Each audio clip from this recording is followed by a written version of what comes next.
Welcome everybody to How Fast Will It Go, and today we're dealing with the 2012 Ferrari 599XX Evolution. Now you might be thinking, well, we've already had this vehicle. Yes, we have. It managed 273 miles an hour in its first run. But since Forza Horizon 5 is less than 2 weeks away, I figured this will be our last episode on How Fast Will It Go on this game, and I thought, well, let's go for a vehicle that I know can do better. So ditch the aero right the way down.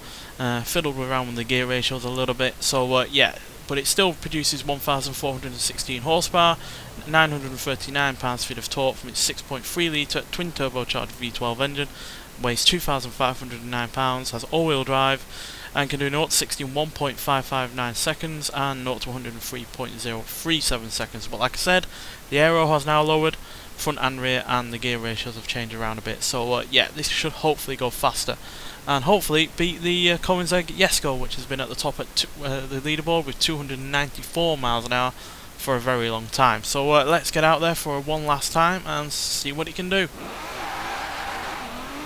This is easily one of the fastest accelerating cars that we've had. Definitely think it is the fastest accelerating car we've had until in terms of up to 100 time.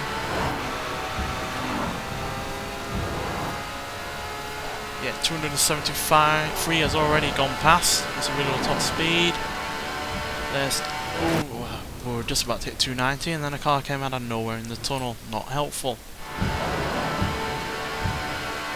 It's 290, 93, 94, 95. We've beaten the Koenigsegg. 96.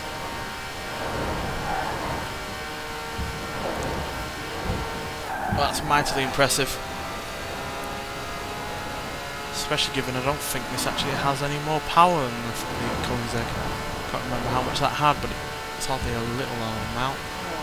And at the end of the day, this doesn't have the greatest amount of torque either. It's got 1,000 pounds-feet of torque, so yeah, to manage 296 is incredible. But let's just get round the roundabout and see if we can at least match that. Let's get the highest top speed on the other side of the motorway. I don't think anyone's come close to that speed on that side. Because, as I have said in every other episode, this side of the motorway does not favour top speed cars. Very rare that we've ever had any that have gone faster. And slightly more common to have cars that have been able to match their top speed on the other side. Still, look at that. On this side even. Get to 290, we're going to hit 290. Yes, we are. I think that's probably the fastest we've ever been on that side of the this side of the motorway. 291 even. So yeah, this is relentlessly quick. It just shows that if you just fiddle around with some of the settings, aero, the gears, you can get a car to be way faster than it was originally. 21 miles an hour faster than, well, no, 23 miles an hour, sorry, faster than original. And yes, I do fiddle around with gears on other cars, but typically most of those cars don't have big amounts of aero going down on them originally. And you certainly can't always mess around with the aero on some cars, so yeah, the fact that you can do both on this is what's really helped it seal the deal, and then obviously the fact it's got 1400 plus horsepower also helps. So yeah, there we go. So for the top 5 for the end of this series, we have this in first place at 296 miles an hour, the Koenigsegg Jesko in second place with 294, the Jaguar D-Type in third with 285 miles an hour, the Koenigsegg Agera RS in fourth with 283 miles an hour, and finally the McLaren F1 in fifth with 281 miles an hour. And with this managing to get 296, it bumped the Bugatti EB110 Supersport out of the top 5 with 280 miles an hour.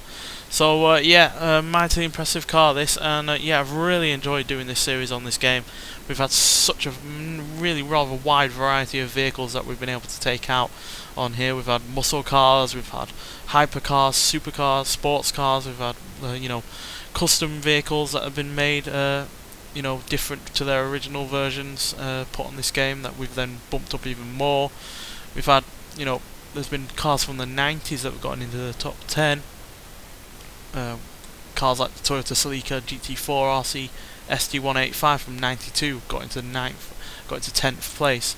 And then we had the McLaren F1 GT and the McLaren F1 and then the Bugatti EB110. And the Jaguar D-Type, despite being from 1956, managed to hold on to 3rd place. So yeah, really good variety of cars, and I'm really looking forward to Forza Horizon 5 to see just how long that motorway is going to be and just what vehicles we have and what upgrades we can give them, because hopefully we'll be able to top 300 in that next game. So yeah, thanks for watching, and I'll see you in the next one. Bye!